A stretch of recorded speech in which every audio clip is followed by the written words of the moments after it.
مرتب نفسه ازاي في الماتش، وازاي مقسم الماتش على فترتين. الفتره الاولانيه في الشوط الاول ازاي انا هكسب، وازاي انا هضغط، وازاي انا هستخلص الكوره، وازاي اتنقل الكوره بشكل سلس وسريع. والشوط الثاني هبدا الم لعيبتي وهدي اللعب وهدي الريتم، عشان انا مش محتاج اعمل اجهاد اللعيبه ومش محتاج اطلع بخسائر او اصابات. فبالتالي انا كسبت النهارده كنادي اهلي، وكسبت النهارده كمدرب، وكسبت كلعيبه.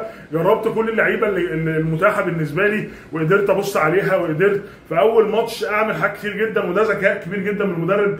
الاهلي يمتلك مدرب عبقري او مدرب ذكي تكتيكيا، وكمان ذكي من ناحيه البلان، ازاي بيقدر يعمل بلان للفريق، وازاي يقدر يستخلص من البلان دي افضل شيء ممكن في المباريات. زي ما احنا قلنا، اولا الراجل كسب الماتش وده كان المطلوب. اولا كسب في اول ماتش يلعبه وده كان المطلوب. ثانيا ما اجهدش اللعيبه وده كان المطلوب. ثالثا او رابعا جرب كل اللعيبه المتاحه قدامه وده كان مطلوب، ان هو يتفرج على اللعيبه يبص عليهم.